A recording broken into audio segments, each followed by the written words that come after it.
Listo, entonces más el fruto, ¿verdad? Ahora, ese más nos conecta con los versos anteriores, ¿verdad? Pablo está enseñando acerca del andar en el Espíritu. El cristiano debe andar en el Espíritu, es un mandamiento. Dios manda que debemos caminar en el Espíritu. Y estuvimos aprendiendo, antes de que Pablo empiece a hablar de en qué consiste el andar en el Espíritu, de qué se trata, qué es andar en el Espíritu, Pablo explica que en el creyente batallan la carne y los deseos espirituales. Entonces, primero habla de los deseos de la carne y dice que son inmoralidades. En el primer versículo que habla de las obras de la carne nos habla acerca de los pecados sexuales, luego de contiendas, de iras, ¿verdad? De celos, de toda cosa mala, ¿no? Termina con orgías y cosas semejantes a estas. Y dice que los creyentes no practicamos estas cosas, ¿verdad? En otras palabras, hemos sido libertados y por esa razón nosotros ya no vivimos haciendo estos pecados continuamente.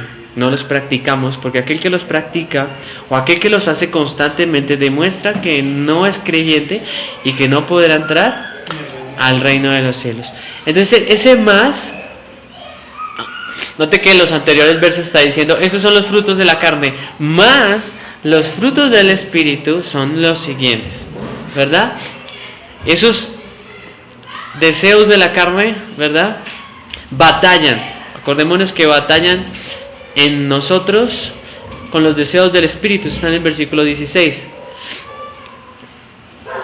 Y todos estos, toda esta descripción de los frutos de la carne son fruto de aquellos que no han nacido de nuevo. O sea, eso hacen las personas que no conocen a Dios, ¿verdad? Pero también los creyentes pueden deslizarse y llegar a cometer estos pecados. Los creyentes no debemos hacerlos, ¿verdad? Más bien debemos hacerlos morir, es decir, no darles oportunidad, no caer en ellos. Más el fruto, esa palabra es bien interesante. En el original griego la palabra karpos, en el idioma original en el que se escribió. Y esa palabra habla del resultado, ¿sí? Cuando yo tengo un árbol, ¿verdad? El propósito de tener mi árbol es que en algún momento produzca un fruto y que ese fruto llegue a un estado de madurez para poder yo comérmelo, ¿verdad? Yo no puedo comerme el fruto tan pronto como está saliendo, sino hasta cuando está maduro. Y esa es la idea de que nos está dando el apóstol Pablo, nos habla de un fruto, de un resultado. No está mal decir, no está mal, porque la gente también dice los frutos del Espíritu Santo. No está mal decir que cada una de las descripciones que vamos a ver a continuación o atributos del fruto del Espíritu Santo son frutos. Porque algunos dicen son los frutos y otros no, que es el fruto. Entonces, la intención del autor no es decir son frutos, si son unos, si son muchos. La intención del autor es el resultado de vivir una vida cristiana es este. Ese es el resultado de haber creído y que Cristo more en nosotros. Entonces, no está mal decir en plural los frutos del Espíritu, porque la palabra es metafórica, simplemente está haciendo una comparación de un árbol que da un resultado y está hablando de un creyente como un árbol que también produce un resultado por haber creído. Ahora, hay que entender una cosa antes de... Porque al decir más el fruto lo hacen ver como, o sea, uno solo, como un solo paquete de todo lo que hice, y más el fruto es este, pero también los frutos. Los frutos, sí, no hay que enredarnos mucho en ello, ¿no? Porque no está mal decir los frutos del Espíritu Santo. Ahora hay que entender que nosotros tenemos una unión con Cristo, tenemos una unión con Cristo. ¿Y cómo es eso posible? Por medio del Espíritu Santo, ¿cierto? El Espíritu Santo viene a habitar dentro de nosotros. La Escritura dice que somos templo del Espíritu Santo. Cuando una persona cree, se arrepiente, ¿verdad? el Espíritu de Dios pasa a morar, a vivir dentro del creyente. Eso es lo que se conoce como nacer de nuevo. Ahora, por medio del Espíritu Santo también mora el Padre y el Hijo. Es un misterio cómo eso sucede, pero es una verdad. Somos templo del Espíritu Santo y de alguna forma increíble, que yo no entiendo, el Espíritu Santo está morando dentro de nosotros y produce en nosotros nuevos deseos. No solamente produce nuevos deseos. ¿Cuáles deseos? Deseos santos, los que vamos a ver a continuación, sino que nos liberta o nos libra, ¿cierto?, de la esclavitud del pecado en la que vivíamos. Cuando no éramos creyentes vivíamos haciendo el mal sin ninguna clase de remordimiento. De hecho creíamos que eso era normal, estaba bien. Pero una vez el Espíritu Santo viene y vive dentro de nosotros, quita esa esclavitud, nos abre los ojos y nos hace ver lo mal que estábamos haciendo, y Él empieza a hacer una obra que se conoce como regeneración, o vamos a decir que Él empieza a limpiar, que Él empieza a abrir y abrir más los ojos, que Él empieza a mostrarnos más y más lo que está mal y a producir un resultado, que es el ¿qué? El fruto. Entonces hay una unión con Cristo. Busquemos Juan 15 5. Del 1 al 2.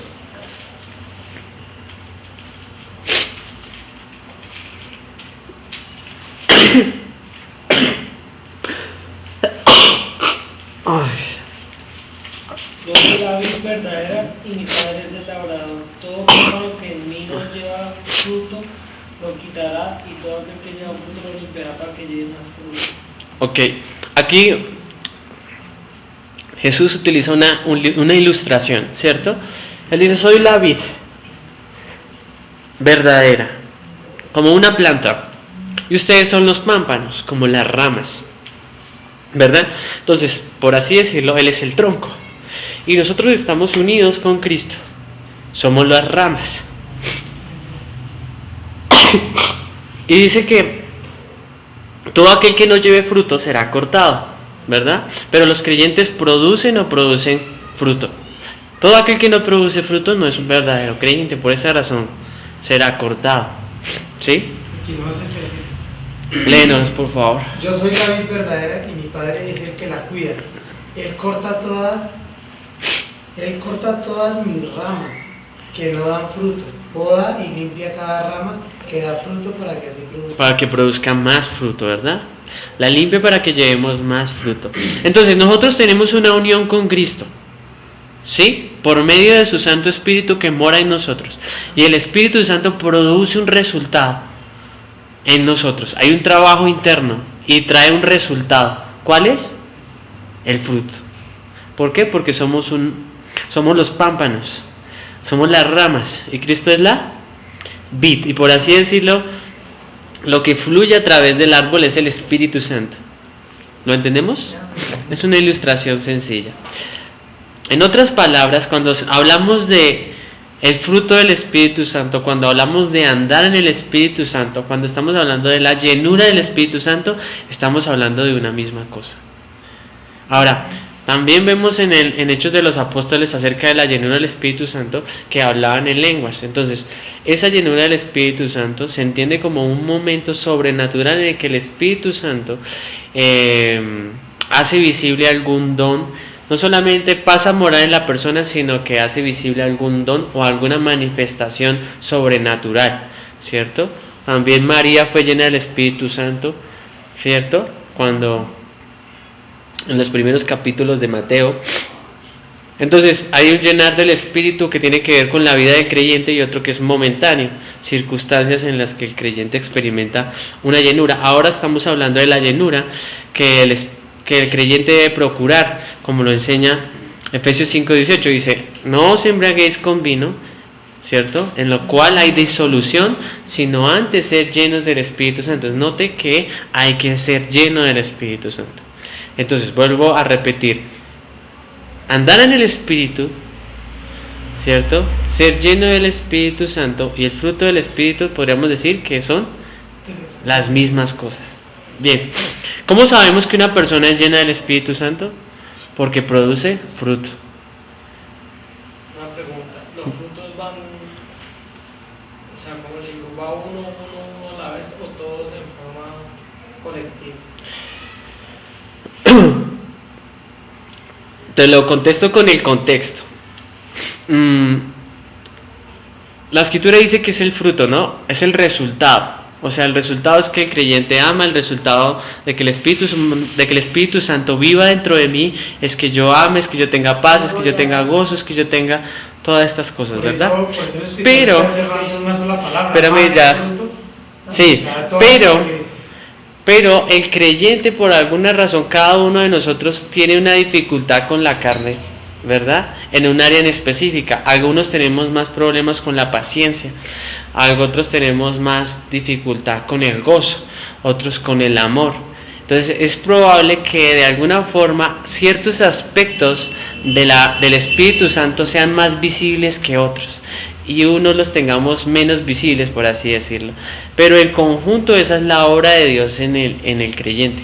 Pero sí es verdad que por causa de la carne, digamos, la falta de templanza, pero puede ser una persona que es muy paciente, puede llegar a suceder en ciertas circunstancias, o puede ser una persona que es muy mansa, pero le cuesta trabajo tener gozo en medio de la adversidad. Entonces podemos ver que en cada creyente se pueden ver diferentes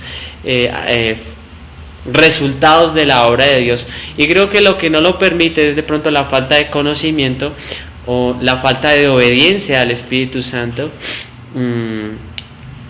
la carne, ¿verdad? Entonces ya es muy personal, ¿no? Pero lo ideal es que cada una de estas cosas abunden en nosotros y que seamos limpiados, ¿sí? Para llevar más fruto. O sea, el deseo de Dios es que siempre estemos creciendo y mejorando en estas cosas. ¿Listo? ¿Sí contesté la pregunta? Bien.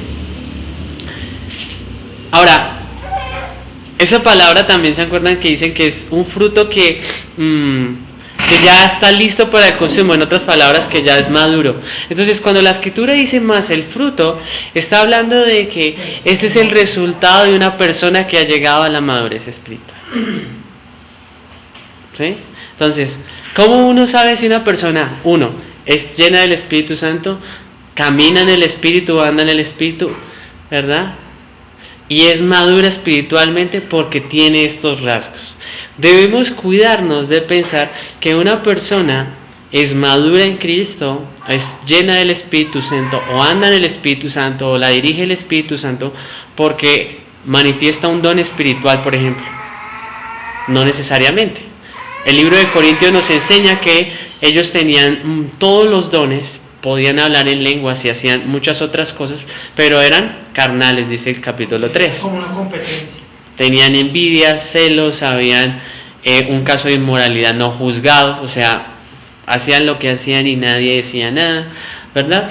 Entonces, tener conocimiento tampoco quiere decir que uno sea lleno del Espíritu Santo, ¿sí? O que tenga madurez en el Señor, ¿sí?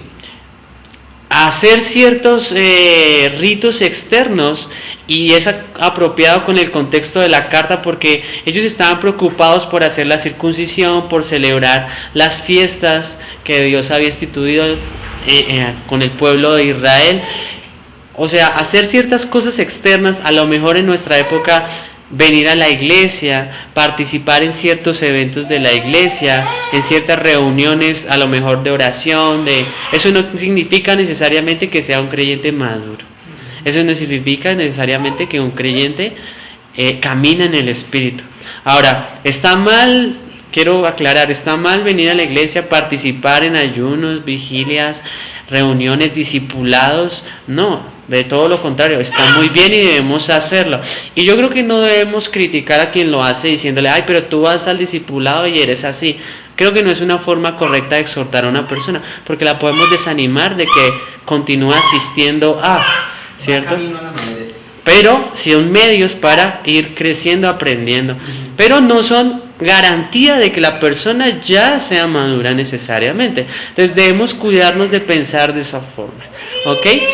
Sino que nosotros mismos nos vemos maduros y vemos maduros a los demás si estas cosas abundan en nosotros. ¿Cuáles? Las que vamos a ver a continuación. Note que el Espíritu, esta palabra del Espíritu, cada vez que ustedes vean espiritual o del Espíritu, es que proviene de Dios. Entonces, nuestra unión con Cristo se hace posible por medio del Espíritu Santo, ¿ok?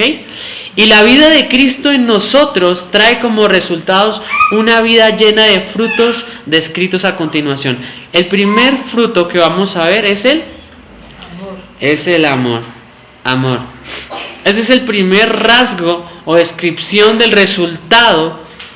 El primer resultado, el primer rasgo que un creyente tiene por causa de la unión que tiene con Cristo. Es la obra del Espíritu Santo en el creyente.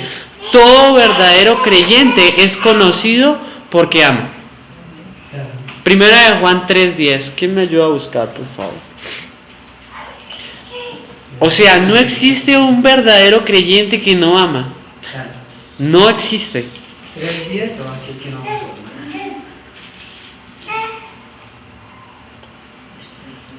Hay una forma de saber quiénes son, primera Juan 3:10, ¿sí? Hay una forma de saber quiénes son hijos de Dios y quiénes son hijos del diablo. El que no pone en práctica la justicia y no ama a su hermano no es de Dios. Más claro no se puede. En esto Dice, se manifiestan los hijos de Dios y los hijos del diablo. Todo aquel que no hace justicia y que no ama a su hermano no es de Dios. todo aquel que no ama no es de Dios. ¿Por qué? Porque es uno de los rasgos o frutos del Espíritu Santo. Es el resultado de la obra del Espíritu Santo. Y una pregunta, ¿qué es el amor? Vamos a entrar a eso. Muy buena pregunta. Antes quería que entendiéramos que la Biblia lo pone en la lista de primeras, y la razón es porque lo que sigue a continuación es resultado del amor. ¿Sí? La paciencia, ¿verdad? El amor es paciente, el amor es benigno, el amor es bondadoso, el amor lo conocemos, ¿cierto? Entonces podríamos decir que el fruto del Espíritu es amor. Es amor. Y que y dependiendo de la situación en la que se manifieste ese amor, lo podemos llamar paciencia, lo podemos llamar bondad, lo podemos llamar benignidad. Entonces vamos a entrar a entender qué es el amor y cada uno de los rasgos del amor, el fruto del Espíritu Santo. ¿Cierto? ¿Qué dice Juan? Primera de Juan 4:8. Antes de abandonar. El que no ama no ha conocido a Dios, pues Dios es amor. El que no ama, ¿verdad? Simple. 4:20, ¿qué dice? De ahí mismo.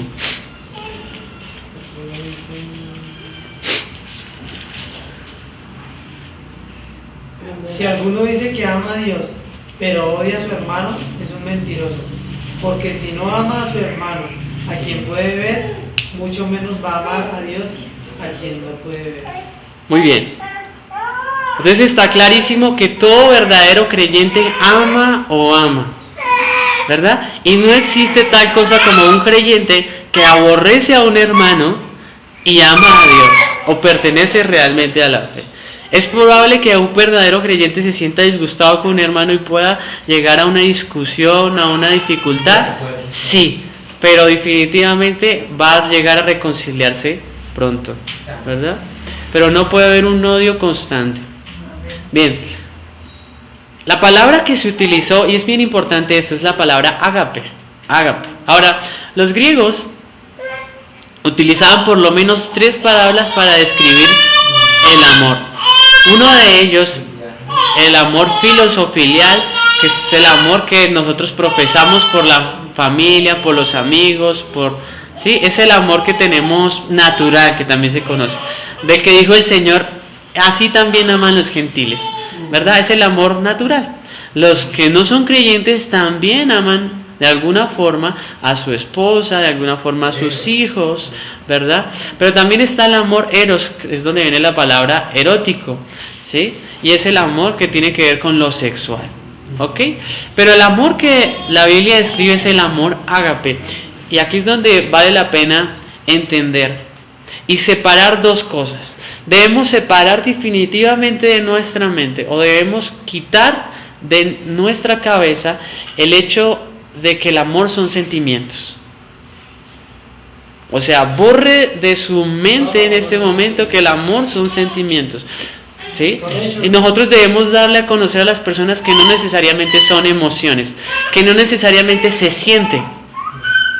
Hablaba hace poco con una joven y le decía, debes amar. Y ella decía, pero yo no siento hacerlo. Entonces, hasta que yo no sienta hacerlo, no lo voy a hacer, porque si no lo siento, entonces es porque el Espíritu Santo no me lo está poniendo. ¿Sí? Entonces, ella está esperando de alguna forma sentir alguna clase de impulso en vez de obedecer al mandamiento. ¿Sabes que resumiendo el amor son hechos? Sí, esa es una forma también de decirlo. Ahora, así es, tú no tienes toda la razón. Entonces, es importante entender que esta palabra no describe un sentimiento de emoción, ¿cierto? Sino una actitud, hechos. Es una actitud. Y no por un sentimiento. Ahora, ¿los sentimientos son malos? No. ¿Pueden estar las emociones a ir actuando en el amor? Sí. Pero no debería ser el elemento por el cual nosotros decidamos amar o no a una persona. Es decir, yo no puedo decidir amar a una persona si siento o no. Simplemente tengo que amarla. ¿Me hago entender? Ahora, este amor no solamente son acciones o es una actitud, sino o es una decisión. Este es un amor incondicional. ¿Qué quiere decir que este amor es un amor incondicional? Que nunca cambia a pesar de. Inamovible. Es decir, que, por ejemplo, yo amo a David, ¿sí? Pero David comete una falta contra mí. Ahora, lo que naturalmente pasaría es que mi amor por él que cambie, ¿sí? Pero esta clase de amor no cambia a pesar de que él pueda herirme o pueda ofenderme o pueda pecar contra mí. Se mantiene exactamente igual, no cambia, ¿sí? Entonces es importante entender que no cambia. ¿Por qué? Porque es la misma clase de amor con la que Dios nos amó. Entonces es incondicional. O sea, no hay una condición, no hay una razón para qué. Entonces yo no puedo esperar tampoco que David sea bueno conmigo para yo amarlo. ¿Sí? Entonces, si David es malo conmigo, mi amor no cambia. Pero a la vez, yo no necesito que David me ame para yo amarlo. Entonces es incondicional. En ese sentido es el incondicional. No cambia y no espera algo a cambio. Entonces, no solo espero que David me dé algo para poder darle, sino que yo le doy sin esperar a cambio. ¿Me hago entender? Entonces, 1, mi amor no cambia a pesar de las ofensas. 2, yo no espero que David me ame para yo amarlo. 3, yo lo amo y no espero algo a cambio. 3 características, pero vamos a continuar porque es bien interesante profundizar en esto del amor ágape. Bien, es un amor incondicional, no cambia, ¿verdad? Es un amor que no tiene preferencias. Eso es algo en lo que fallamos bastante, ¿no? Dime. Una pregunta. ¿Hacia quién dirige ese amor? Hacia todo el mundo. Hacia todos. Sí, de hecho, incluso el Señor Jesús lo dice de esta forma: amad a vuestros enemigos. No deben tener preferencias con nadie. No debemos tener preferencias. Es verdad que por razones naturales nosotros nos relacionamos con algunas personas más que con otros. Por ejemplo, con nuestra esposa, con nuestros papás, con nuestros hermanos. Como resultado de esa unión, pues nosotros vamos a estar más atentos a las necesidades de ellos. Eso no necesariamente está mal, ¿sí? Pero sí de pronto estaría mal que nosotros seamos incondicional con una persona y viendo la necesidad de otro y pudiendo ayudar, no lo hagamos. Entonces sería tener una preferencia incorrecta. ¿Me hago entender? Ok. Bien. Por esta razón se manda amar a nuestros enemigos. Esto no quiere decir, esto es bien importante, esto no quiere decir, Dios no nos manda a sentir cosas o a expresar necesariamente emociones. Dios nos manda a amar. ¿Qué quiere decir esto? Miren que es bien importante. ¿Por qué?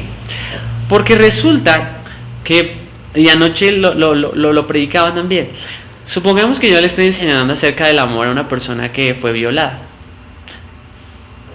¿verdad? Entonces yo le digo, mira, tú tienes que amar a tu violador. Eso es bastante difícil, ¿verdad? Y la persona va a decir, ¿por qué? Porque él va a asociar en su mente que tiene que haber una emoción. Es decir, que ella debe sentir alguna clase de afecto, ¿cierto? Y debe correr y abrazarlo y no sé. Y eso no es necesariamente lo que la Biblia manda, ¿cierto? Por ejemplo, yo tengo un hijo y un hermano, por ejemplo, puede haberle pegado una patada. Ahora, mi deber es amar a mi hermano a pesar de. Pero naturalmente ya no puedo expresarme con un abrazo, ¿cierto? Porque hubo un asunto difícil ahí.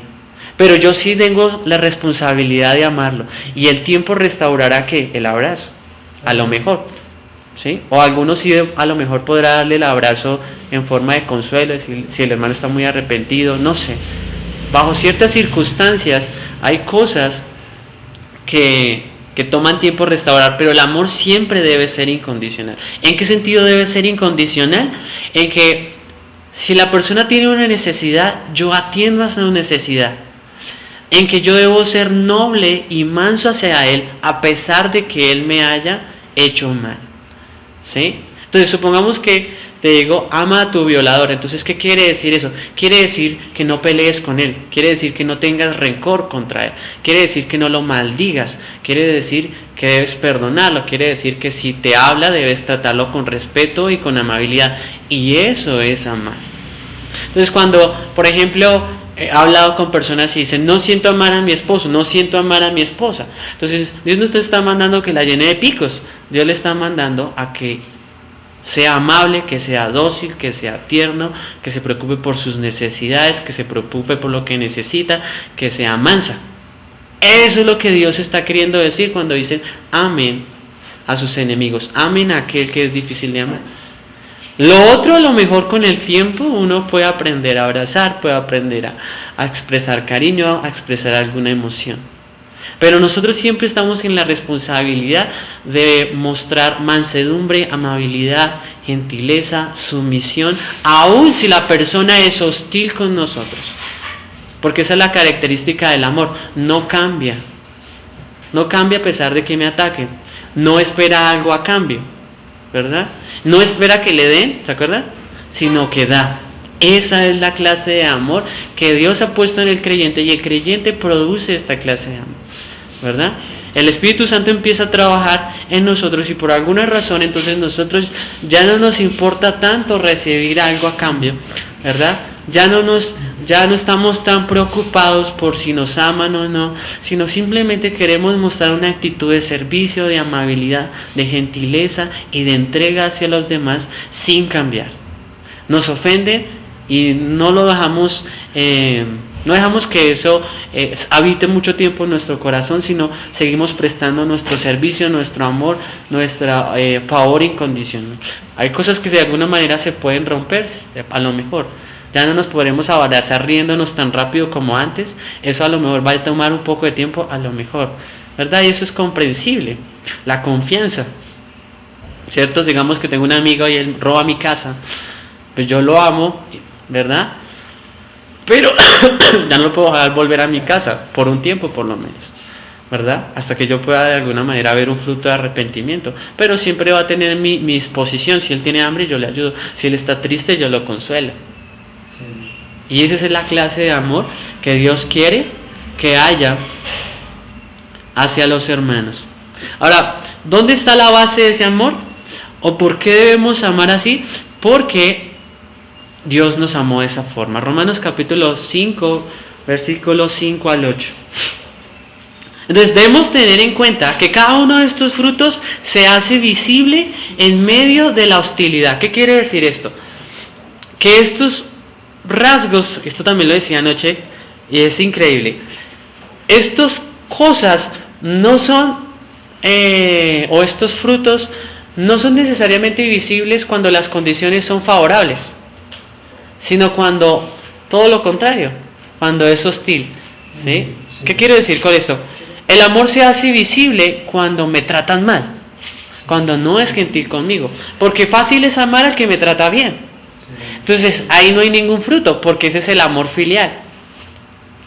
Así también aman los que no conocen a Dios. Pero los creyentes tienen la capacidad de amar cuando la persona no merece nuestro amor.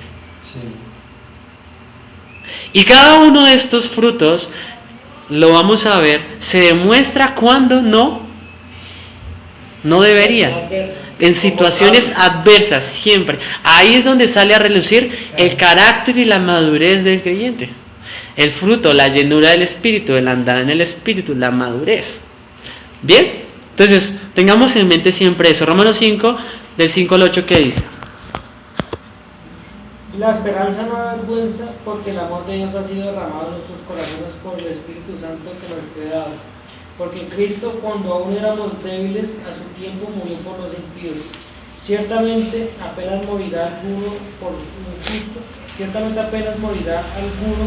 justo, con todo pudiera ser que alguno osara morir por el bueno. Mas Dios muestra su amor para con nosotros, que siendo aún pecadores, Cristo murió por nosotros. Ahí esa frase, más Dios muestra su amor con nosotros, que siendo ¿qué? Pecadores. Es decir, en otras palabras, Dios nos amó cuando éramos malos. O sea, ¿qué nos dio? La cruz, nos dio a Cristo. De hecho, a Cristo más que la cruz, en el sentido de que Cristo murió ahí, ¿no? El sacrificio. O sea, nos dio lo más valioso que poseía su Hijo, cuando ¿qué? Cuando no lo merecíamos. Esa es la medida del amor. Entonces, ¿Dios tiene derecho a mandarnos a amar de esa forma? Definitivamente. No puedo decir que derecho, más bien tiene toda la autoridad, ¿verdad? Y de hecho, está escrito, amen como yo los sé amar. Y eso quiere decir todo esto. Es bastante difícil, porque nuestra carne es egocéntrica. Entonces, nosotros nos sentimos ofendidos.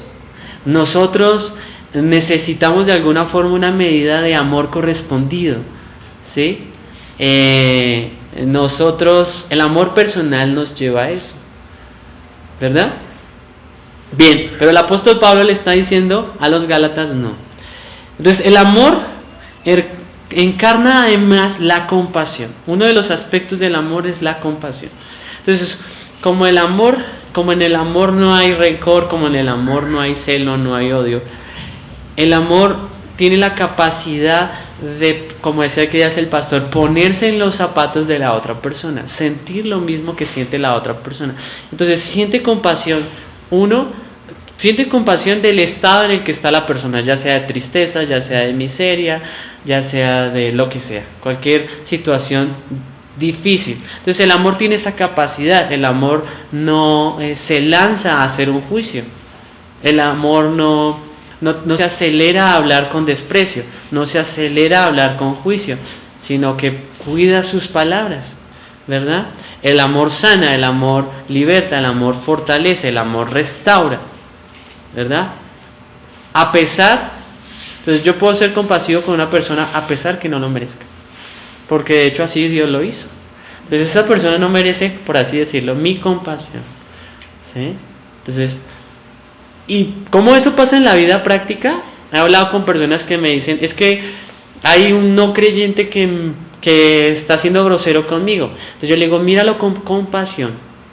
¿En qué sentido? En que no tiene a Cristo y que si muere en esa condición se va a perder y que va a padecer eternamente por causa de su pecado. Mientras tú tienes a Cristo y tienes la libertad y el conocimiento para entender, ¿verdad?, que Él es esclavo de su propio mal. ¿No te parece que él está en una condición terrible? Que es esclavo de eso, que no puede producir otra cosa que odio. Es una condición terrible, es muy triste. ¿No sientes compasión? Entonces, el amor se expresa en compasión a aquellos incluso que no, de alguna forma parece que no lo merecen. Dice, también se ve visible o se hace visible el amor a través de la misericordia. Y la misericordia tiene que ver con proveer para la necesidad de alguien que no necesariamente lo merece. Acuérdense que las situaciones siempre son adversas. ¿Y qué ofrece? Perdón, bienestar espiritual y bienestar material. Entonces yo tengo compasión de la necesidad de un hermano que a lo mejor no es fiel en los diezmos, por ejemplo. Y yo lo sé. se conoce como un hermano tacaño. Entonces digo, no, pues no le voy a dar porque tiene necesidad. Estoy dando simplemente un ejemplo. No importa. Soy dadivoso. ¿Sí? O sea, yo siempre pongo las condiciones difíciles porque es ahí donde se hace visible. Entonces tengo misericordia de él. O alguien tiene misericordia de mí. De hecho, así pasa, ¿no? Entonces, en la parte emocional, ¿sí? Alguien fue, un hermano o una persona, por estar haciéndole el correcto, ahora está mal. De todas formas lo consuelo. Yo no le voy a decir que lo que hizo está bien, pero voy a estar presente ahí. Alguno diría, no se lo merece, que sufra, porque pues bien tiene, ¿no? Bien hecho. Pero el amor no es así, el amor es compasivo, a pesar de que la persona está sufriendo por causa de su propia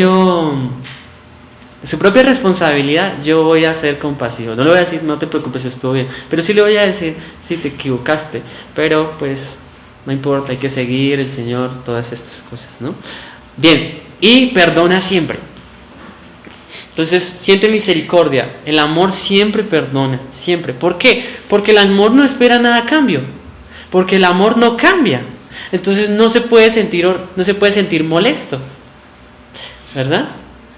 Y a la par de una declaración del Señor como amen como yo los he amado, también está perdonen como yo los he perdonado. Y la cosa es que Dios nos ha perdonado de una manera incondicional. De hecho, Dios nos perdonó incluso antes de que nosotros, o sea, Él fue propicio, nos dio su Hijo antes de que nosotros pudiéramos acercarnos a Él a pedir perdón. ¿Verdad? Entonces, el perdón siempre ha estado disponible y siempre está disponible. Imagínese que usted se disponga a perdonar a su esposo, a esposa, papá, hijo, desde ya. Eso sería maravilloso, porque es la clase de perdón que Dios quiere que se ejercite en nosotros. De hecho, cuando Pedro le pregunta al Señor Jesús, ¿cuántas veces tengo que perdonar a mi hermano? ¿Hasta 7? ¿Cierto? Y 7 parece una medida grande. Y le dice 70 veces 7. ¿Qué quiere decir este 70 veces 7? Hasta que el perdón se haya perfeccionado en ti. Es decir, hasta que tú tengas la capacidad de no guardar rencor o ira en tu corazón y decir, no te preocupes, no te preocupes. Si tu hermano va 7 veces a ti y te dice, perdóname, tú le dices, no está bien, no te preocupes, no te preocupes. Una persona que puede hacer esto se ha ejercitado en el perdón y esa es la voluntad de Dios para nosotros. Bien, vamos a dejar el amor ahí. Gozo. Una pregunta, si una persona tiene las otras dos y no tiene amor, ¿qué? Lo que pasa es que si tiene paciencia de alguna manera es un rasgo de amor, ¿no? Porque el amor es paciente y lo vamos a ver. Entonces, como les dije al principio, el amor encarna todas las siguientes cualidades, pero dependiendo de la circunstancia, algunas de estas descripciones tienen que ver con el amor. La palabra que se utiliza ahí es la palabra chará y significa júbilo, alegría, significa también placer, deleite. Y esta alegría tiene una fuente. No es una alegría porque sí, ¿no? Porque empezó a sentirse alegre porque sí, no. Sino que hay una fuente y la fuente es Dios. Dios nos proporciona esa alegría. Ahora, la característica de esta alegría o esta felicidad o esta actitud de alegría tiene una razón, tiene un porqué, ¿sí? Y está basada en las bendiciones presentes y futuras que posee un creyente. ¿Sí? Este gozo se aviva o crece y no se quebranta, es decir, no se rompe o no se acaba, porque es consciente o entiende de la unión que tiene con Cristo. O sea, es consciente de las bendiciones espirituales que tiene con Cristo. 1, la salvación, el Espíritu Santo morando de él. La bendición constante, la protección, el amor incondicional, las promesas del reino eterno. Entonces, un creyente, entendiendo todas estas promesas y todas estas bendiciones, ¿verdad? A pesar de las adversidades de la vida que puedan producir tristeza, tiene gozo. Entonces, el gozo se hace visible no necesariamente cuando todo está bien, sino exactamente lo contrario, cuando hay condiciones tristes. circunstancias que puedan producir tristeza. ¿Por qué? Porque no tienen la mente puesta en lo que está sucediendo, sino puesta, no quiere decir que desconozca, diga no pasa nada, no, sino que dice hay algo más allá, que una esperanza eterna. ¿Qué me espera? Una eternidad con Cristo. Tengo una salvación, tengo el perdón incondicional del Señor, fui librado de la ira de Dios, tengo al Espíritu Santo, Dios me sustenta a pesar de que Él me prueba. Me gozo. ¿Sí? Asaf escribió el Salmo 73 y dice: por poco se deslizan mis pies al ver la prosperidad de los impíos. Su corazón se estaba entristeciendo por causa de ver que a los que no creían en Dios les estaba yendo mejor. Pero dice, entré en el secreto y Dios me hizo entender cómo iban a terminar ellos. ¿Cuál iba a ser el fin de ellos? Entonces, ¿qué? Asaf recordó que tenía la salvación. Asaf recordó que tenía el tesoro del cielo. Tenía a Cristo y se gozó. Amén. Entonces, el gozo es una actitud alegre y tiene su base. No es como me estoy gozando porque tengo que gozarme. No, me gozo porque tengo a Cristo. Me gozo porque tengo la salvación. Me gozo porque tengo el perdón incondicional de parte de Dios. Me gozo porque tengo el cielo por premio. Porque me espera un galardón. Porque me espera la libertad de este cuerpo, ¿verdad? Y adorar a Dios por siempre, no padecer en el infierno. Dios me sustentará, aunque pareciera que tarde, Él llegará. Aunque pareciera que hubiera cortado su mano, Él proveerá. Me gozo en el Señor, en su fidelidad. ¿Vamos a entender? Bien, entonces es inquebrantable, tiene plena conciencia del futuro, de lo que Dios puede hacer. Entonces no está controlado por las circunstancias que lo rodean, se deleita en Dios. ¿Sí? No es que mañana tengo gozo, pasado mañana no. Entonces tengo gozo porque hoy la alacena está llena, mañana está vacía y no tengo gozo. Un creyente que ha alcanzado la madurez, entonces se goza en medio de la dificultad. Y eso lo hace un verdadero creyente. Bien, ¿qué sigue? Paz. Del griego eirene, donde viene la palabra Irene, ¿no? Era una diosa griega de la paz. Significa tranquilidad. Pero esta paz tiene que ver con hacer las paces, que hay armonía. Supongamos que yo tengo un conflicto con mi hermana Sene. Entonces yo hago las paces con él. Entonces hago las paces con ella, nos perdonamos, qué sé yo, ella me perdona. Entonces podemos decir, ¿sí?, que estoy a paz o estoy en paz con la hermana Sene. Entonces esta paz no solamente tiene que ver con una tranquilidad interna, ¿sí? Y digo interna porque vuelve a pasar lo mismo de antes. El fruto de la paz es una tranquilidad en medio de circunstancias, de nuevo, difíciles. ¿Por qué? Por lo mismo que el gozo. Estos tienen una relación. Porque confiamos en las promesas eternas. Confiamos en la persona de Dios. ¿En qué? En la persona de Dios, ¿en qué sentido? En su soberanía. Es decir, que Dios tiene el control de todo. ¿Sí? Entonces, la paz y el gozo se ejercita con la fe. Están unidos. Y el conocimiento de Dios. Es necesario conocer y entender a la persona de Dios para ser lleno del Espíritu Santo y producir fruto espiritual. ¿Conocer qué? Conocer que Dios es bondadoso. Esa clase de conocimiento. Entender que Dios no falla. Esa es la clase de conocimiento que nosotros necesitamos. La providencia divina, que Él tiene el control. La paz está presente siempre y cuando exista una plena confianza en la bondad y el cuidado de Dios. Entonces, la paz se puede perder si yo no tengo fe en Dios, si yo no confío en que Él realmente cumple lo que promete. Pero entonces tengamos presente, ahora, el fruto de la paz es una tranquilidad también interna de que Dios me ha perdonado y yo ya estoy reconciliado con Él, que no tengo ninguna deuda, que su amor no va a cambiar, que siempre tengo el perdón incondicional. Amén. Entonces, estos aspectos de la vida en el Espíritu, el gozo y la paz, no son pasajeros, no son una emoción. Entonces nosotros no podemos decir que un hermano que se ríe todo el tiempo tiene el fruto del gozo, no necesariamente, sino que podemos decir que un hermano que pasa situaciones difíciles y se goza, tiene el fruto del gozo. ¿Me hago entender? No lo confundamos. Entonces, no son pasajeros o son resultado de una emoción, algo momentáneo.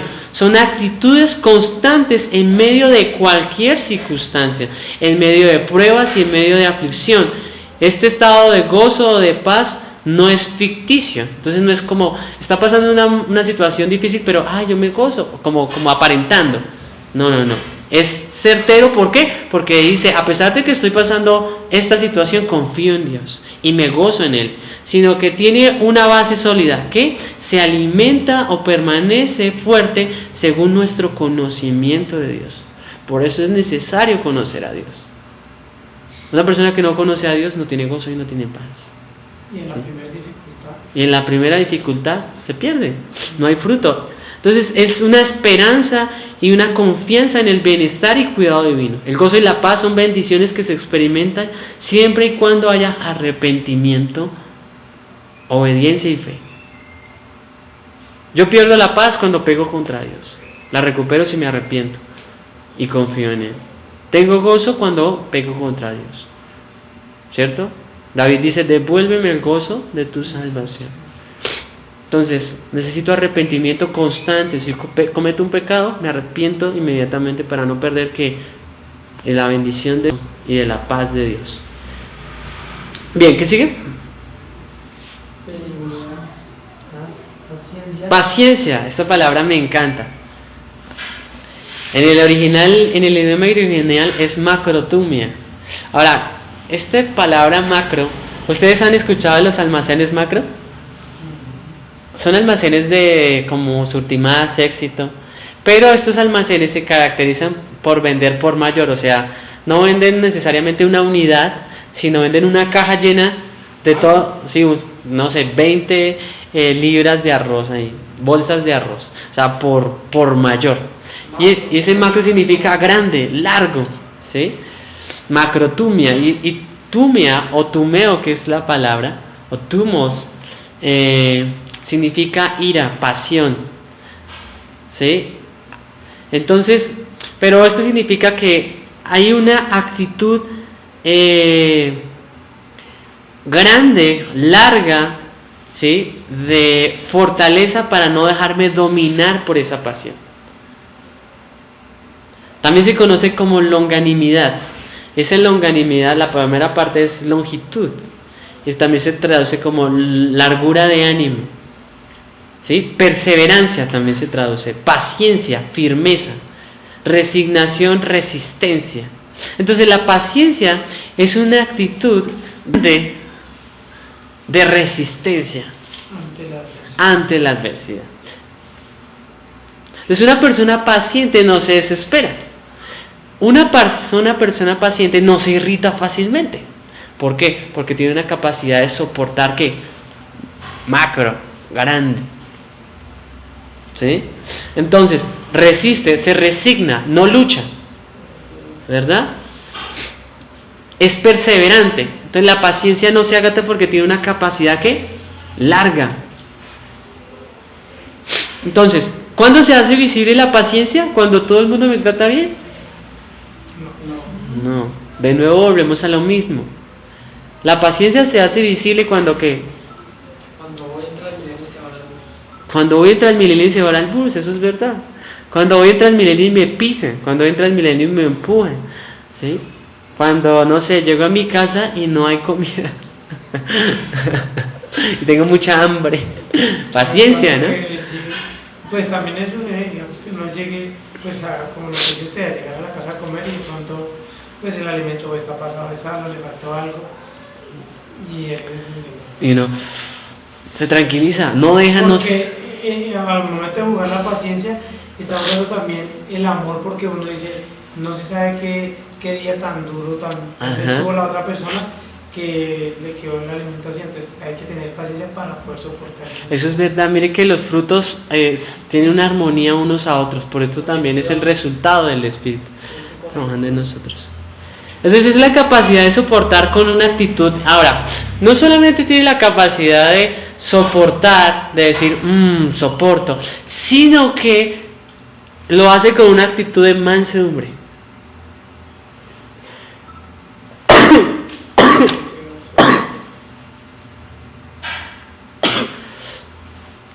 Ay, perdón. Uy.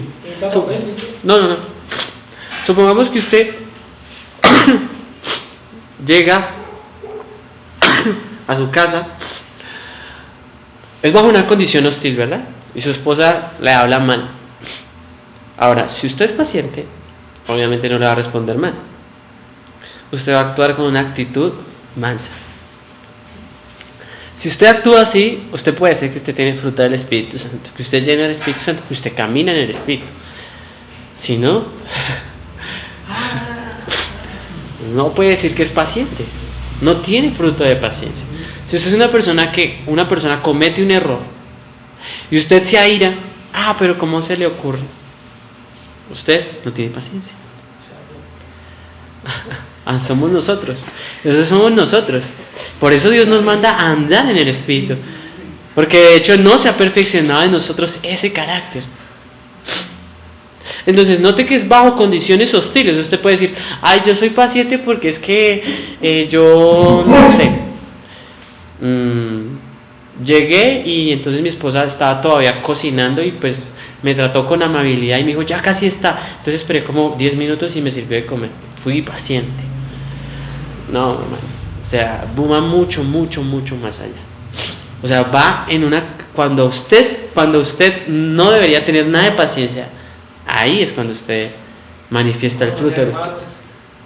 Con los hermanos. Entonces la paciencia se hace visible en situaciones difíciles, con personas irritantes, también se conoce como tolerancia. Entonces la paciencia tiene la capacidad de soportar situaciones irritantes y personas irritantes, hermanos irritantes. El hermano que siempre, no entiende. Entonces yo no lo puedo tomar como, no, sino, hermano, no se preocupe, o sea, soy paciente, soy dócil, soy tierno. No es una actitud fingida. En el caso de que cuando me hicieron un compartir en la foto, a mí pues la gente me paró, yo venía solo y ahí al frente conjunto, y yo tenía todos mis papeles en orden, y él me paró solo, el tipo tomó un casco que tenía en la mano y le tomó una foto a la placa de mi moto y dijo que yo traía a otra persona. Sí. Y me hizo un compartir y me insultó, se me iba a llevar la moto y me dijo, ¿sabe qué? Váyase, si no quiere que me le lleve la moto, si no, ¿qué va a hacer? O sea, en ese momento, pues es un choque emocional muy grande. Sí, claro. Y una prueba yo muy prendí dura. la moto y le dije, ¿sabe qué? O sea, tenía mucha ira por esa situación. Y ¿sabe qué? Que Dios lo bendiga y arranqué. No, yo no le dije nada más. Porque fue algo injusto. Exacto, o sea, ahí le diste, ganaste, salió a relucir el fruto del Espíritu Santo. Eso es, bajo una condición difícil. Hoy en día lo estoy buscando. Difícil, entonces hay gente que dice, pero yo soy amable, pero yo soy dócil, pero se pone de mal genio cada rato. Entonces hay gente que es dadivosa, hay gente que es amable en el trato, hay gente que es entregada, ¿sí? Pero no es paciente. ¿Por qué? Porque se aira. ¿Alguien hace algo mal? Sí. Pasó algo injusto contra él, entonces siente que tiene el derecho para reaccionar de forma violenta. ¿Qué villano cuando es? Sí. Los pasa. Sí. De hecho, la ira la muestra dentro de los, digamos así, atributos de la carne. Ajá. La ira la muestra y no lo muestra dentro de los beneficios del espíritu. No, así es que la ira no está, el enojo, todo eso no tiene que ver nada con el Espíritu Santo. Entonces es una largura. Entonces esa palabra macro quiere decir que soporta y soporta bastante. No quiere decir que es que me la hizo 1, 2, 3 y entonces ya no aguanté más y por eso. Siempre. Es muy exigente la vida en el Espíritu. Y una persona que realmente está llena del Espíritu es una persona maravillosa. ¿Verdad? Cuando usted empieza a pensar en estas cosas, usted dice, uy, pero ¿quién es así? Y uno podría llegar a concluir, nadie. Pero ¿qué debe ser nuestra meta? El apóstol dice, anden en el Espíritu y procuren estas cosas. Y es importante reconocer que tenemos o que no abundan en nosotros, pero es importante ya saber que están mal. Entonces vamos a empezar a crear medidas para evitarlas. Pero cuando desconocemos que estamos haciendo mal, pues seguimos así.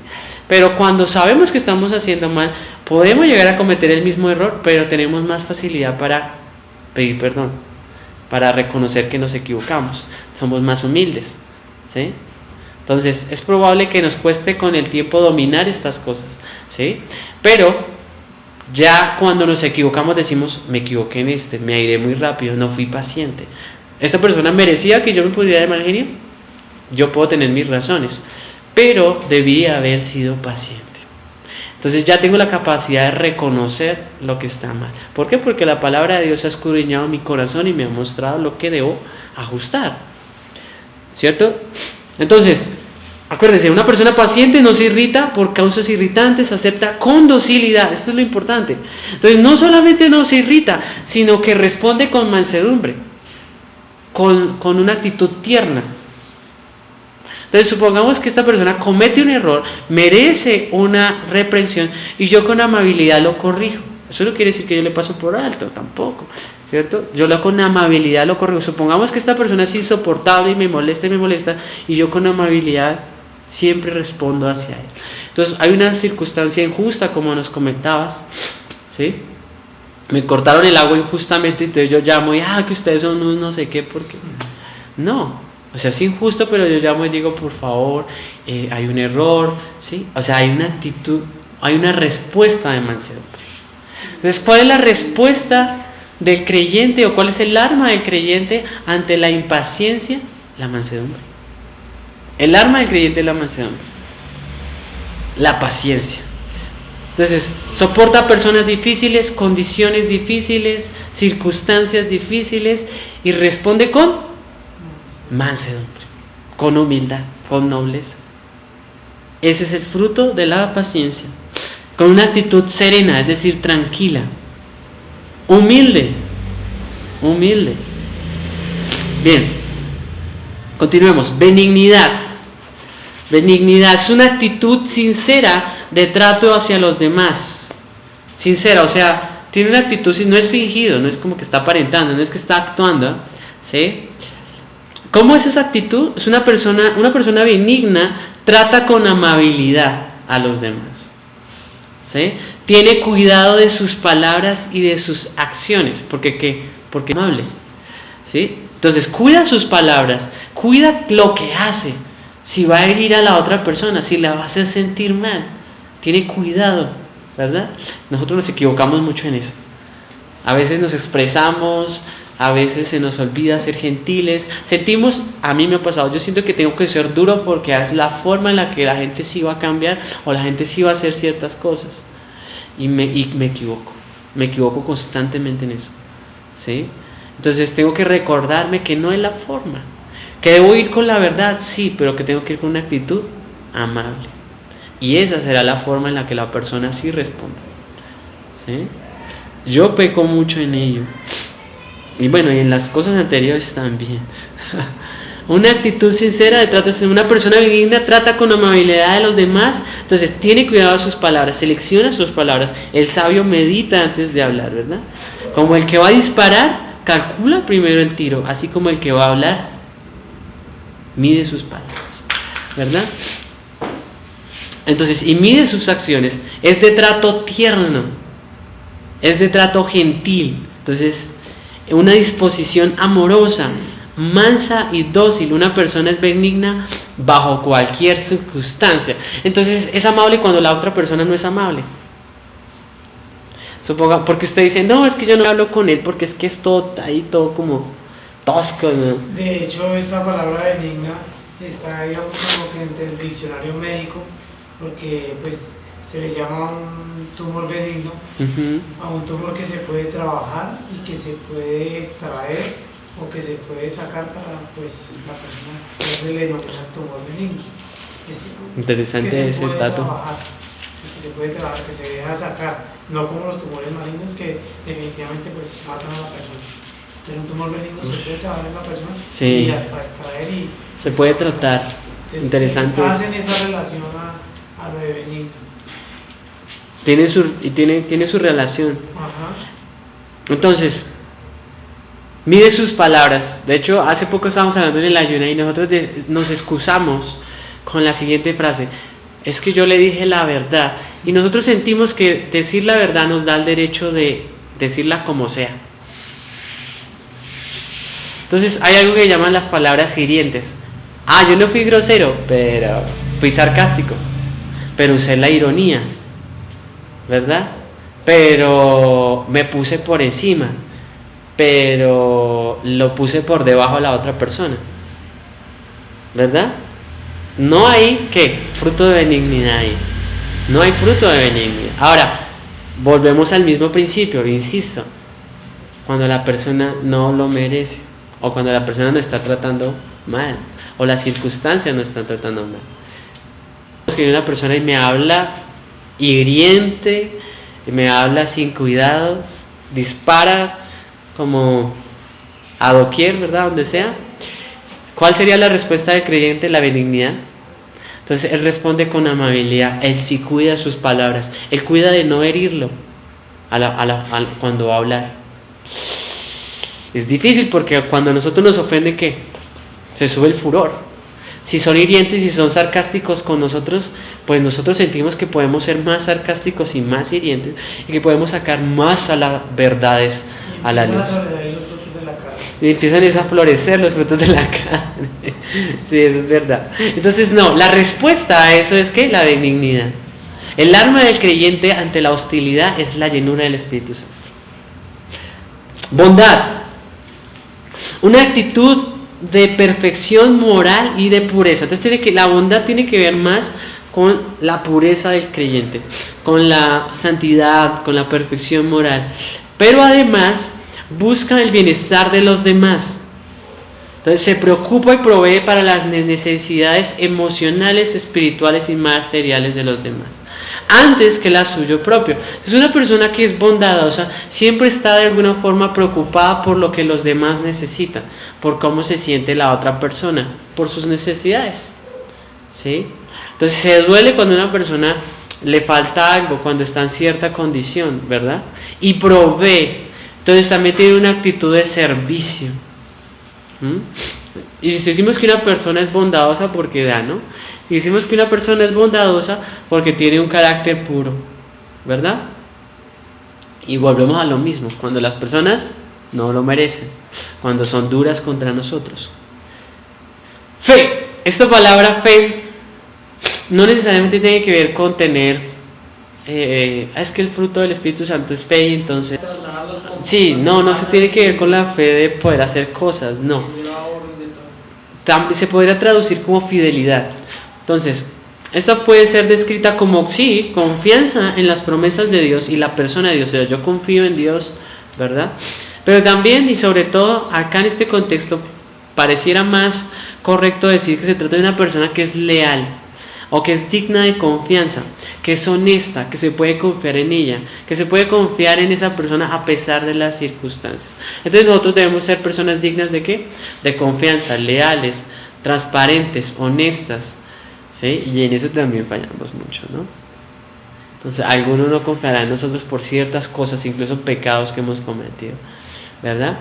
Pero debemos moldear en nosotros una actitud, un carácter, de tal manera que los demás sientan que somos incondicionales, de que pueden encontrar en nosotros que un amigo fiel, una persona leal, una persona que a pesar de las circunstancias no se va a desplazar, va a permanecer, incluso va a ser leal cuando la otra persona no sea que.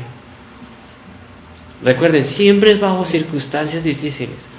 Soy leal, soy incondicional a pesar de que esa persona me pueda traicionar, y de hecho me traicione constantemente, porque ahí es donde se hace visible. Y ayer les hacía el ejemplo, ¿no? De la luz, que una luz se hace mucho más visible ¿en dónde? En la oscuridad, y la oscuridad representa todas esas condiciones difíciles, hostiles, ¿verdad?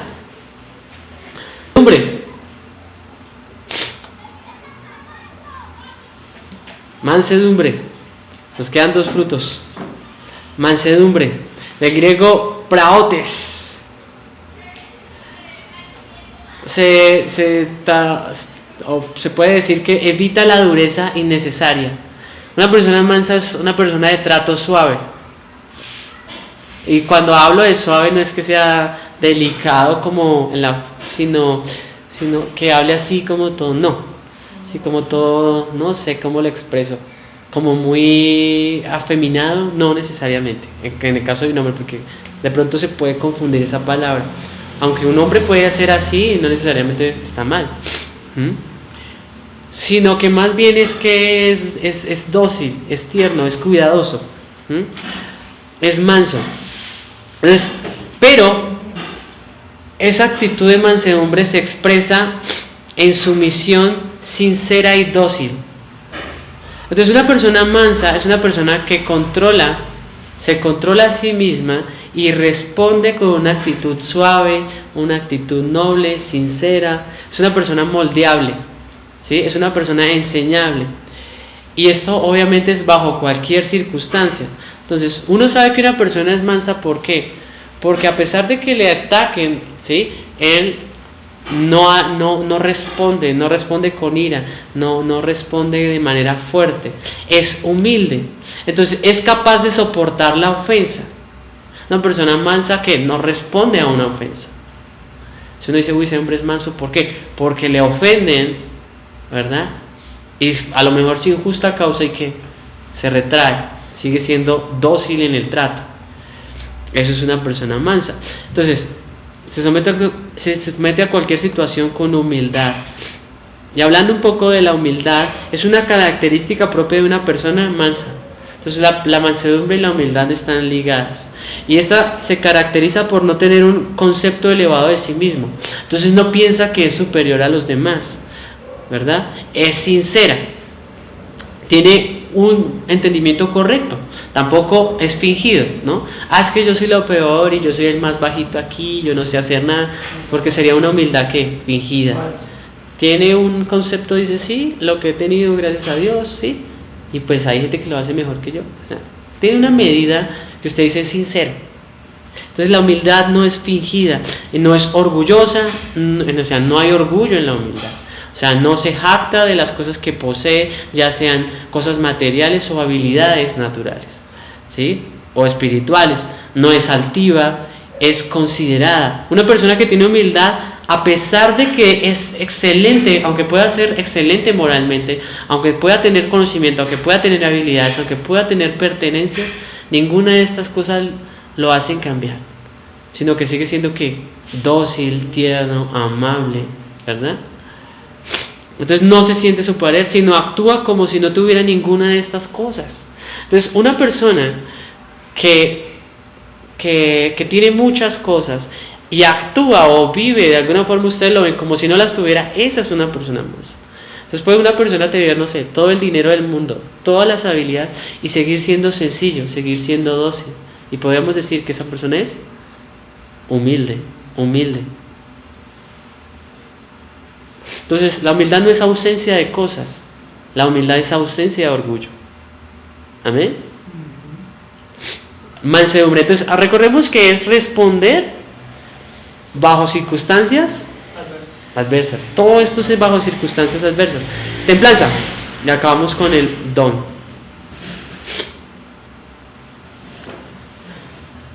Esa templanza se podría traducir como autocontrol. Entonces, o dominio propio. Entonces, tiene la capacidad de controlar toda actitud o deseo pecaminoso. ¿Sí? Quiere decir que no le da lugar al impulso pecaminoso. Entonces, siente un deseo de pecar cualquier circunstancia, pero se mantiene. O sea, se puede controlar. ¿Sí? Tiene dominio propio, control, autocontrol. Sostiene un carácter piadoso, o sea, no le da oportunidad para pecar. Entonces viene cualquier circunstancia difícil, una tentación, una prueba y que permanece. Entonces, supongamos que lo halagan, es una prueba, ¿no? Se mantiene humilde. ¿Sí? Supongamos que lo ofenden, entonces no responde con ira, perdona. ¿Qué tiene? Dominio propio. Es decir, que ya se ha perfeccionado el carácter de una persona. Por eso empieza en amor y termina en dominio propio. El Espíritu Santo ha pasado a dominar a esa persona, ha pasado a controlar a esa persona. Es quien rige a esa persona. Entonces, ante la tentación, no cede, permanece en la pureza. Es una persona que realmente ha llegado a la madurez ¿Por qué? Porque domina su cuerpo, controla su mente, controla todo. Y bueno, decir que lo controla es más bien decir que el Espíritu Santo lo está controlando. Es decir, que está lleno del Espíritu Santo. Es decir, que está abundando en el fruto, es decir, que está andando en el Espíritu. Y hablando un poco más de la mansedumbre, en Gálatas 6:1 se nos manda a exhortar con un espíritu de mansedumbre. Entonces la mansedumbre tiene una característica, y es que debe considerarse, es que se considera a sí mismo. La mansedumbre tiene la capacidad de mirarse a sí mismo como una persona que también puede equivocarse, que de hecho se equivoca. Entonces una persona mansa se caracteriza por ser una persona que reconoce sus propias faltas. No solamente dice, sí, yo hago eso, sino que recuerda sus propias faltas, y como las recuerda y sabe que es débil, tiene compasión de los demás y las trata con ternura y las perdona y las restaura y las anima. Por eso la exhortación debe ser con espíritu de mansedumbre. ¿Me hago entender? O sea, sí, el versículo 1 lo aclara, o sea, vosotros que sois espirituales, al decir espirituales, les está diciendo, gozan de todos los privilegios del Espíritu, demuestren con el amor. Tú lo has trazado muy bien. O sea, una persona que no es espiritual no puede exhortar. Si no eres espiritual, no exhortes.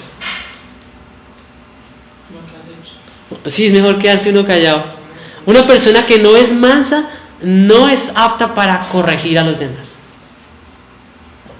¿Sí o no? Siempre sí, porque cuando hay una persona altiva y te va a corregir, no, te va a despedazar. Entonces, solamente los mansos pueden y tienen la capacidad de corregir a los demás, y de exhortar, de animar, de consolar. Quien no tiene el corazón lleno de compasión y bondad no posee las palabras como bálsamo para sanar o para animar. ¿Es así o no es así? Claro, no tiene la capacidad. Entonces, no podemos esperar que una persona mansa me exhorte de forma correcta. Una persona no mansa me exhorte de forma correcta. Que no tiene mansedumbre se expresa sin pensar. ¿Cómo conoce usted a una persona que no tiene mansedumbre? Porque lo primero que se le da en la mente es lo primero que habla. Y yo lo veo así como en estas tres partes. O sea, Pablo primero les presenta el problema, que son los frutos del diablo. Les presenta la solución, que son los frutos del Espíritu, y les presenta los hechos que debe restaurar.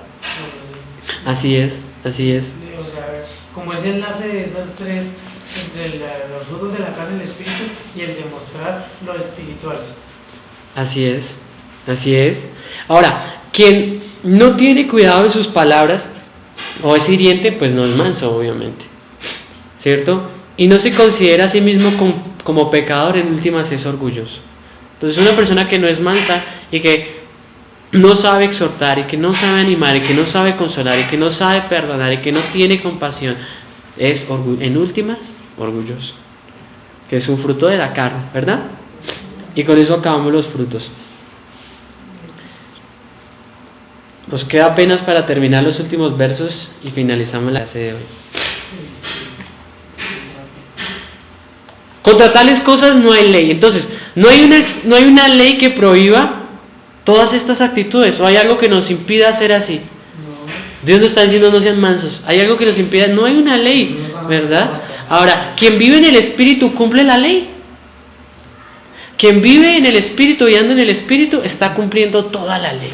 Y el Señor lo dijo: si ustedes aman al prójimo, y si ustedes aman a Dios y aman al prójimo, ustedes están cumpliendo toda la ley. Quien anda en el Espíritu cumple la ley, ¿verdad? Entonces, los Gálatas estaban obsesionados por la ley y les dicen: miren, vivan en el Espíritu. Está preocupado porque tiene que hacer, vivan en el Espíritu. Está preocupado por cada punto de la ley, que necesito agradar a Dios, sí, vivan en el Espíritu. Entonces, contra tales cosas no hay ley. Entonces, sin observar la ley, la cumple. Quien persevera en el caminar piadoso por medio del Espíritu no cae en una actitud falsa o legalista.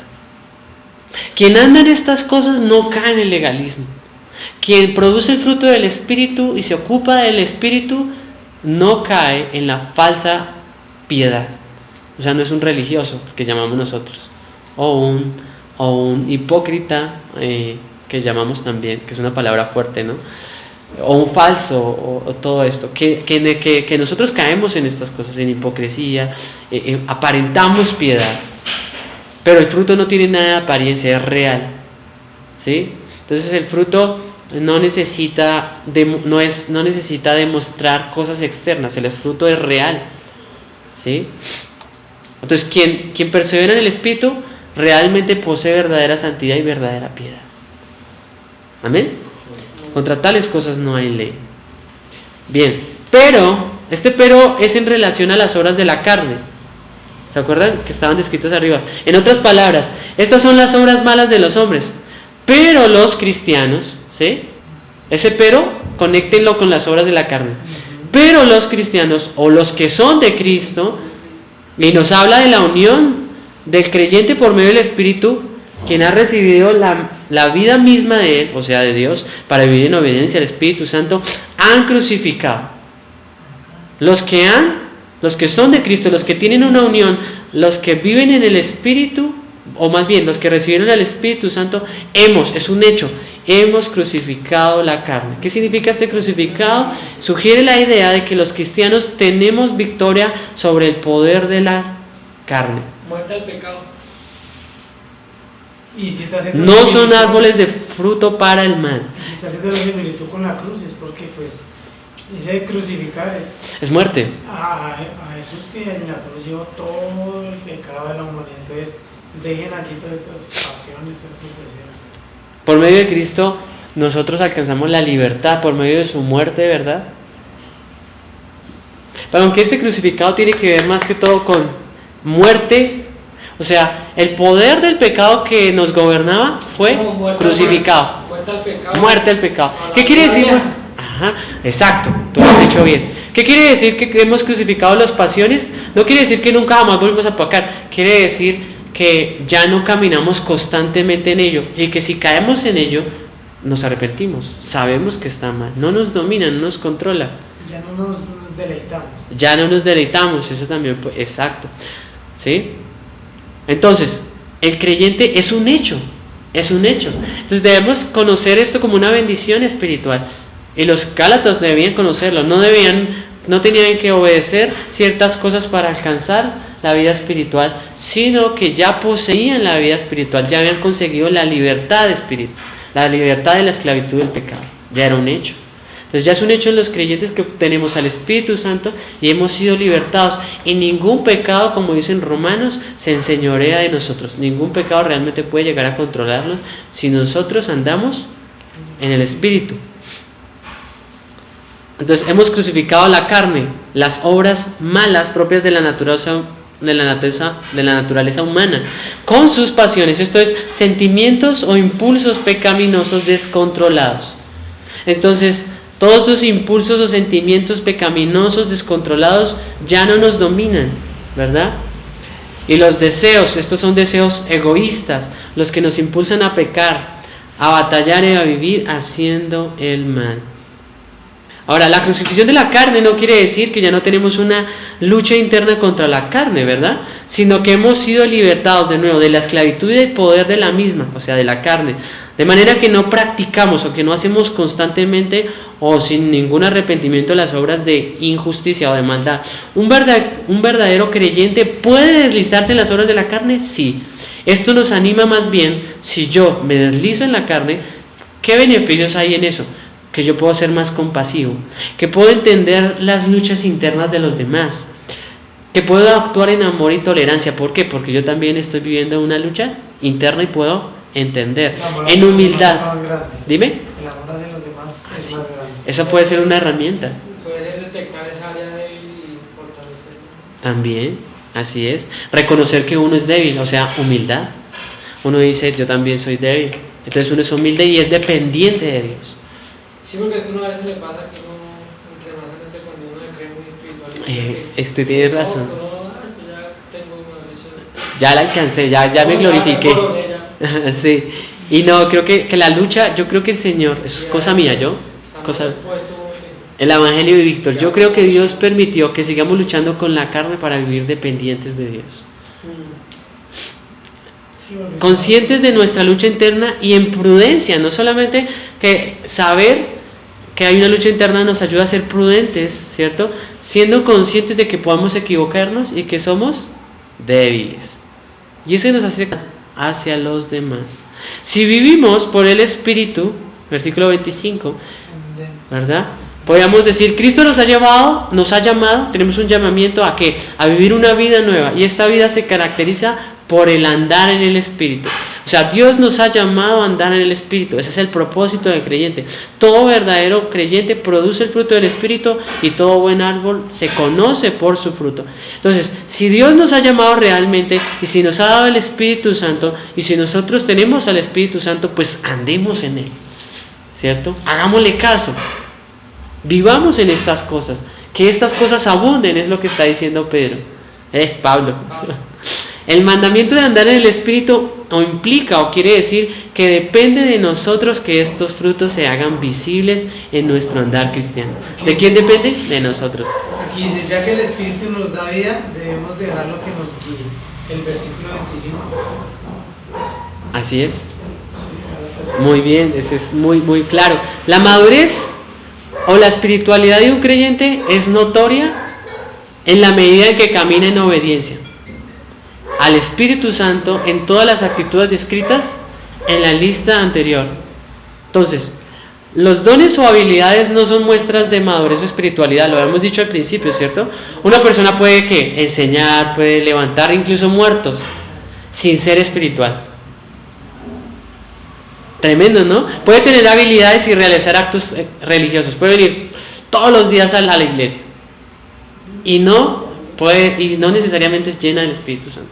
Y eso quiere decir que no hay necesidad de venir todos los días a la iglesia. Ojalá pudiéramos venir todos los días a la iglesia, pero eso no necesariamente nos hace personas espirituales.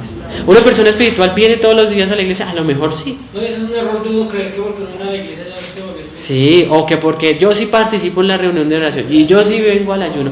¿Está mal hacerlo? No, hagámoslo, participemos. Pero eso no es una medida. Ahora, una persona espiritual participaría en estas cosas, definitivamente sí, pero no la podemos medir por eso, ¿sí?